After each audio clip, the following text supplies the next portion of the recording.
वेद का संस्कार हुए ना आपके ये विवाह के जो है ये मुख्य अंग है। और ये भी जो कार्यक्रम ऋषियों मुनियों ने बनाए हैं ना, इनका बड़ा परिमहत्व है। और इन चीज़ों जो समझना चाहिए कि यानी सनातन के विधान क्या है।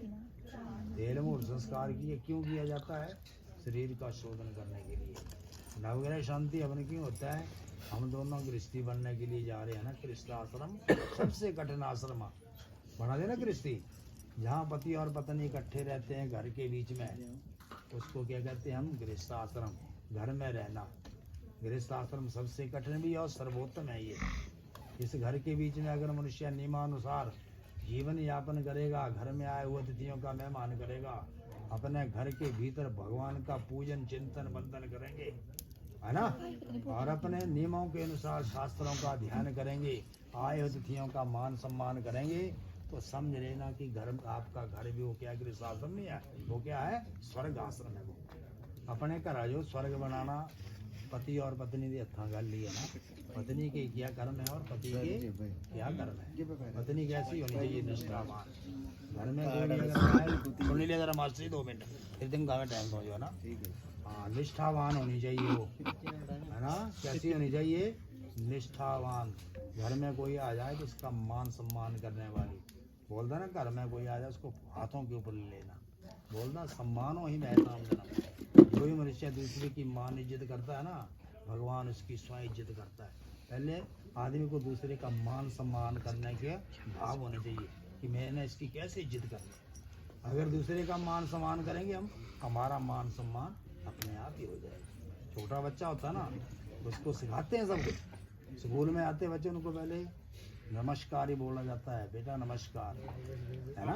गुड मॉर्निंग बोलते हैं ना, तो दूसरे दिन जो बेटा जो है वो अपने आप अपने टीचरों को और सभी को गुड मॉर्निंग बोलते हैं कि प्रातःकाल का नमन। तो इसलिए पत्नी जो है वो भी बड़ी निष्ठावान होनी चाहिए, उसमें सेवा का भाव होना चाहिए, घर को साफ सुथरा बनाने की आलस्य रहित होनी चाहिए, है ना। और पति का भी धर्म क्या होना चाहिए कि दोनों भी निष्ठावान, अपने घर को सुचारू रूप से चलाने वाला होना चाहिए। एक तीसरा काम क्या होना चाहिए? कमाना, दूसरा खाना। क्योंकि गृहस्थ में जाकर के पद्दो संसार को जो भी पहले बचपन था ना, वो बचपन नहीं होना चाहिए। अब आप क्या बन रहे हैं? गृहस्थी। गृहस्थ में बड़ी चीज़ों की जरूरत पड़ती है। गृहस्थाश्रम ऐसे नहीं चलता है, तो चीज़ों का संग्रह भी करना पड़ेगा, आपकी रिश्तेदारी भी बढ़ेगी, आपके घरों में मेहमान भी आएंगे, उनका आदर खातर करने का भी आप में भाव पैदा होना चाहिए। तो आदर सम्मान करने के लिए भी क्या चाहिए? अच्छा मकान भी चाहिए बैठने के लिए। सोने घर में कोई आएगा तो उसको सुलाने के लिए अच्छा बिस्तर भी चाहिए, आएगा उसको खिलाने के लिए अच्छे भोजन की व्यवस्था करनी पड़ेगी। और भी आजकल के ज़माना के बीच में बहुत चीज़ों की ज़रूरत है ना। तो इसलिए उन चीज़ों की पूर्ति आप लोग तभी कर सकेंगे। कैसे करेंगे? अगर आप में कुछ कमाने की लालसा भी होगी, कुछ मेहनत प्रयत्नशील भी होंगे, आलसी होंगे ना। आलस्य है मनुष्य नाम शरीरस्थो महारिपु। आलस्य ही मनुष्य के शरीर का महान शत्रु है। तो इसलिए आपको आलस को भी त्यागना होगा।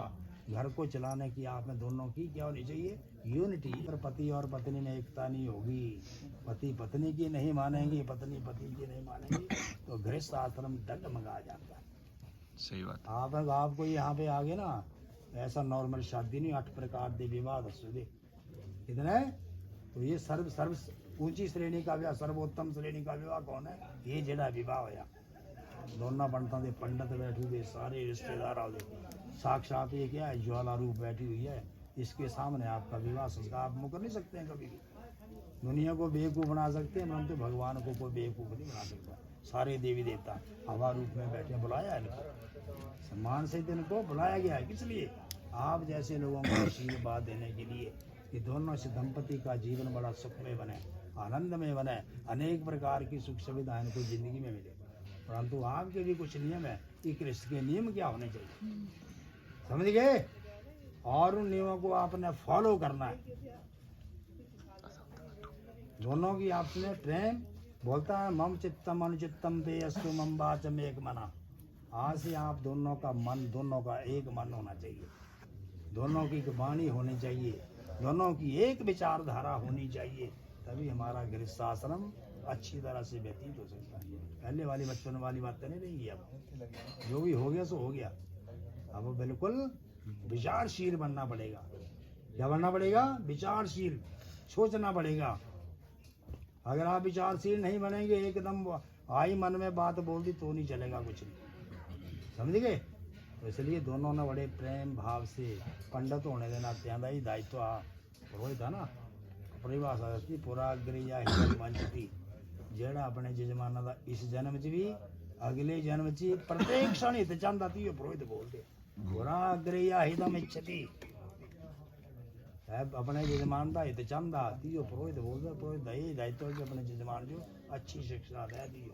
एक मिखे विष्णु स्वान हेतु, एक मिखे विष्णु स्वान हेतु, द्वे ऊर्जे विष्णु स्वान हेतु, त्रीणि राइस पौखाय विष्णु स्वान हेतु, चत्वारि भयो भाई विष्णु स्वान हेतु।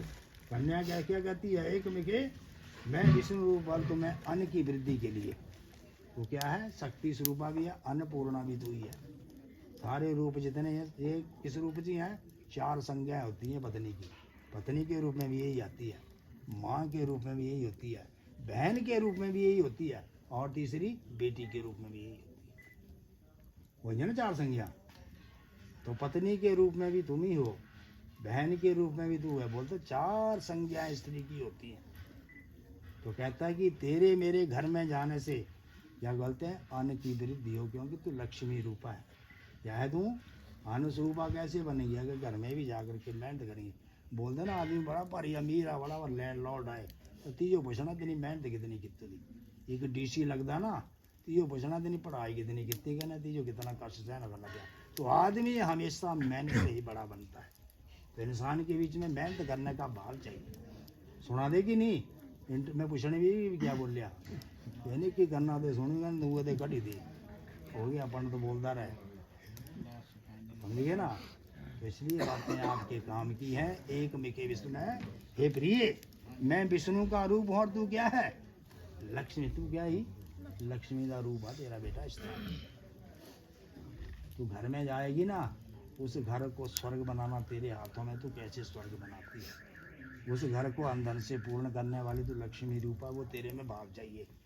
क्योंकि अब तेरा यहाँ से कोई वो है तेरा वास्तविक घर, उस घर को बनाने की, उसको बनाने के भाव तेरे में चाहिए। तो उस घर को कैसे चलाएगी? अगर उस घर को तो ठीक चलाएगी तो तेरा यहाँ भी मान सम्मान होगा, पूरे समाज में भी होगा। तो 21 पीढ़ियों को उतार देगी। 7 पीढ़ियाँ किसकी? मामा के घर की, 7 पीढ़ियाँ अपने नाना के घर की, और 7 पीढ़ियाँ अपने कुल की उतार देती है। अगर कुलक्षणी हो, क्या बोल दे न, सुलक्षणा हो। पत्नी क्या हो, स्त्री क्या हो, लड़की क्या हो? सुलक्षणा। अच्छे लक्षणों से अगर युक्त हो तो वो अपने गृहस्थ को स्वर्ग बना देती है। तो ये क्या कहता है कि मैं मेरे घर में तू जाएगी, तो तेरे जाने से मेरे घर में क्या हो? अन्न की वृद्धि हो, है ना। लग तो ये क्या हुई? तो तेरा रूप क्या? अन्नपूर्णा। अन्नपूर्णा करे बोलते ना जनाना। शुद्ध भाव ने हर रोज रोटी बनांदी बड़े प्यारा ने, जय श्री कृष्ण। अग्नि प्रज्वलित करेगी, बड़े शुद्ध भाव से आटा गूंदेगी, सब्जी बड़े प्रेम भाव से। नेचुरली खाना टेस्टी होना चाहिए। क्या होना चाहिए? स्वादिष्ट होना। लसन प्याज पाए ने, ज़्यादा मसाला पाए ने स्वाद नहीं होता। बोल दे हथा बड़ा भारी जासा, बोल दे ना ये हथा इतना जासा भी जरा भी लून पाता कि सब्जी होता कि नहीं होता, बड़ा भारी स्वाद खाना बनाता। तिस भाव होंगे भी किसी ने बंदे ने किस नीति ने बनाया। अरे मैं मानेगा तिसने किस नीति ने तो पानी पियाया, किस नीति ने तो चाह पियाई, किस भाव के साथ उन्हें उसको भोजन कराया। कि भावों का रिजल्ट मिलता है। अगर रोटी भी खुआई थी, चाह पियाई थी, मान दीजिए संकीर्णता गई नहीं तो ना हाँ चाय पीने का फायदा, ना उस रोटी खुआने का फायदा, ना तिस घरे जाने का बंदा दोबारा आने की इच्छा रखता। समझिए ना। तो कहती है कि मैं विष्णु रूप भर तुझे अन्न की वृद्धि के लिए जाता, तू पाँव मेरे घर में रखी। अन्न वृद्धि राई होने अगर दोनों है कर्तनशील होंगे, मेहनती होंगे। तो कहती है धन धान्य मिष्टान्य।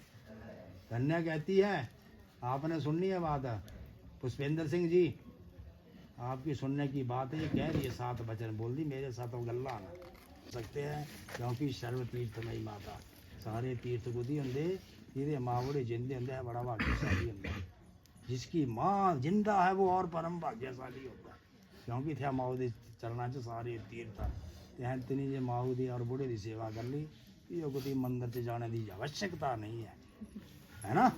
मंदिर में क्योंकि माँ इतना आशीर्वाद हो जाएगा, प्रभु सबसे उससे पहले उसको आशीर्वाद दे देता है। समझ गए?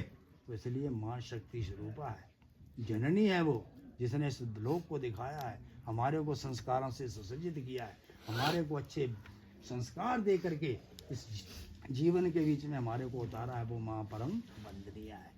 तो माओ दी पूजा कर ले तो देवते में बोलना भी अरे देवते की पूजा करके ताई पुष्पेंद्र जी तेरा दी पूजा होनी है ना। अगर माँ बाप दुखी होंगे तो थोड़ी बंसी दिया सोना मंदिर च लंगर लगा दो, तीर्थों में जाकर के जो मर्जी दे, कुछ नहीं नथिंग। तो इसलिए से आनंद तेरे घर आज ज्यादा हुए जो क्या मिलना है ना। और दूसरे अभी तेरते प्रेरणा लेनी पूजा ऐसी है, समझ गए। तो कहती है कि दास भी सर्व बंधु ना भाजना, कभी कमाने से बोलते आदमी शर्म नहीं होना चाहिए, कभी भी शर्म नहीं करनी कमाने से। कर्म शर्म और बढ़िया भारी चीज नहीं, कमाने खाने से कोई शर्म नहीं। सारे काम कर गई मैं आज तू भाई करा दी ना नहीं देंगी मैं इतने नहीं होता जो गोए थे मुस्का हुआ दी एलर्जी हो गया मेरे। जब दूध अच्छा पीने के लिए लगेगा तो दूध गोबर से क्या एलर्जी होगी, एक आध बार होगी। तो सारे काम करेगी मैं पुष्पेंद्र जी, सगर जैसा मान सम्मान मैं अपने माँ बुढ़िया ना कर दी, तेरा मान सम्मान तेरी माँ का करेंगे। अगर एड़े भाव पैदा हो यहाँ तक कर निषेध नहीं होता करें, बात ही नहीं होती। एक माँ को छोड़ा दूसरी माँ को बना लिया, उसको किसका रूप माना, लक्ष्मी का रूप है। समझ रहना कि मैं आदि पूजा कर ली, देवी की पूजा कर ली, भगवान कृष्ण की पूजा कर ली, बोले साक्षात आदमी की पूजा करी ना। सारे बिच परमात्मा ये देखे ना बिच भी नौ नहीं ना याद वाला मिल क्या नाम है ना हाकम बोला दे परमात्मा ताई चाह पिए दे ताई गिरा दे। सारे बिच परमात्मा, सभी के बीच में भगवान का अंश है। किसी को भी अगर मान सम्मान देंगे, भगवान का रूप मानेंगे, मेरा है अपना, ये काला है, गोरा है, नीला चिट्टा, ये भाव नहीं होने। सभी को एक भाव से अगर हम देखेंगे तो सारे खुश हो जाते। बोली देना कोई भी नवा आदमी करने करे आएगी दीदी जी बड़ी पारी खरी करिए, धन्य है वो, धन्य है उसकी माँ जिसने उसको पैदा किया। एड़े भाव चाहिए बच्चा आजकल बच्चा, धन्य है पुष्पेंद्र जिसको ऐसी माँ ने पैदा किया। एड़े एड़े ये भाव चाहिए यहाँ बच्चे कह जाएंगे, एड़े भाव चाहिए कि दो बोल रहे यार बाकी लड़का से माँ बाप को पूछ गए नहीं, किसी की इज्जत नहीं करिए तो कुछ पूछना। तो कन्या कहते कि माता पिता सभी की मैं आज्ञा का पालन करूंगी, तेरी माँ को शक्ति स्वरूप मानूंगी, हृदय से उनका स्वागत करूंगी। और करना बेटा जिंदगी में करना कि नहीं करना, और करेगी ना पक्का करेगी और करना चाहिए तेरे को, परंतु सबका इज्जत करूंगी तो मेरी गल होगी। और पुष्पेंद्र बोलती है भविष्यामी तो आया स्वामी स्वामी मैं इन बातों को मानूंगी, तेरा भी धर्म की पूरी